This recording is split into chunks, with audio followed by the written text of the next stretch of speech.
33 വർഷങ്ങൾക്ക് മുമ്പ് കേരളത്തിൽ ചൂടൻ ചർച്ചകൾക്ക് വേദിയൊരുക്കി വെള്ളിത്തിരയിലെത്തിയ രതിനിർവേദത്തിന്റെ പുതിയ പതിപ്പിന്റെ ചിത്രീകരണം മാവേലിക്കരയിൽ തുടങ്ങി. ജയഭാരതി അവതരിപ്പിച്ച രതിച്ചേച്ചിയെ പുതിയ പതിപ്പിൽ വെള്ളിത്തിരയിലെത്തിക്കുന്നത് ശ്വേതാ മേനോനാണ്. കൃഷ്ണചന്ദ്രൻ അവതരിപ്പിച്ച പപ്പുവായി പുതുമുഖ താരം ശ്രീജിത്ത് അഭിനയിക്കുന്നു. ടി കെ രാജീവ് കുമാറാണ് സിനിമയുടെ സംവിധായകൻ.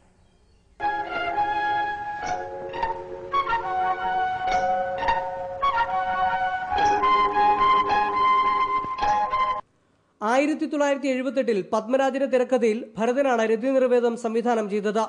കൌമാരക്കാരനും മധ്യവയസ്കയും തമ്മിലുള്ള ബന്ധമായിരുന്നു കഥാതന്തു. കഥയിൽ വലിയ മാറ്റമില്ലാതെ ഗാനങ്ങൾക്ക് പ്രാധാന്യം നൽകിയാണ് പുതിയ രതിനിർവേദം പ്രേക്ഷകർക്ക് മുന്നിലെത്തുക.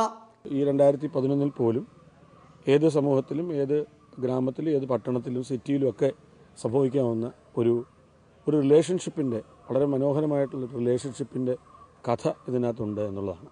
അപ്പോൾ അത് ഒരു കാരണവശാലും നമ്മുടെ കയ്യിൽ നിന്ന് ചോർന്നു പോകാതെ പുതിയ രീതിയിലുള്ള നമ്മുടെ ഒരു വിഷ്വൽ സെൻസിബിലിറ്റി വെച്ചുകൊണ്ട് മ്യൂസിക്കലായി ഇതിനെ പറയുക എന്നുള്ളതാണ് ഞങ്ങളിപ്പോൾ തീരുമാനിച്ചിരിക്കുന്നത്. ജയഭാരതി അനശ്വരമാക്കിയ രതിച്ചേച്ചി എന്ന കഥാപാത്രത്തെ അവതരിപ്പിക്കുന്നത് ശ്വേതാ മേനോനാണ്.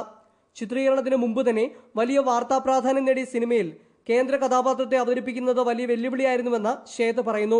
ഒരു ഫാമിലി പടമായിട്ട് തന്നെയാണ് നമ്മൾ ഓബ്വിയസ്ലി കുറേ എന്താ പറയുക, ഒരു മിക്സ്ഡ് ന്യൂസ് എല്ലാം അങ്ങനെ നടക്കുന്നുണ്ട് ഞാൻ കേട്ടിട്ടുണ്ട്. But it's totally A family film. It's A very very എന്താ പറയുക, വെരി ബ്യൂട്ടിഫുൾ ഫിലിം. കൃഷ്ണചന്ദ്രൻ അവതരിപ്പിച്ച പപ്പു എന്ന കഥാപാത്രത്തെ വെള്ളിത്തിരയിൽ വീണ്ടും പുനർജനിപ്പിക്കുന്നത് എഞ്ചിനീയറിംഗ് ബിരുദധാരിയായ ശ്രീജിത്ത് രവിയാണ്. വളരെയധികം പെർഫോമൻസും വളരെയധികം ചെയ്യാനുള്ള ഒരു കഥാപാത്രമാണ്. പിന്നെ പഴയ ലെജൻഡായ ഭരതൻ സാറും പത്മരാജൻ സാറിൻ്റെ സ്ക്രിപ്റ്റിൽ വർക്ക് ചെയ്യാൻ പറ്റുന്ന തന്നെ വളരെ ഒരു ഭാഗ്യമായിട്ടാണ് ഞാൻ കാണുന്നത് എനിക്ക് ഈ പ്രോജക്റ്റ് കിട്ടിയത്. മാവേലിക്കരയിലും പരിസരത്തുമായി ചിത്രീകരണം പുരോഗമിക്കുന്ന രതിനിർവേദത്തിന്റെ നിർമ്മാതാവ് സുരേഷ് കുമാറാണ്. എം ജയചന്ദ്രൻ സംഗീതം നിർവഹിക്കുന്ന സിനിമ ഏപ്രിൽ 26-ന് തിയേറ്ററുകളിലെത്തും.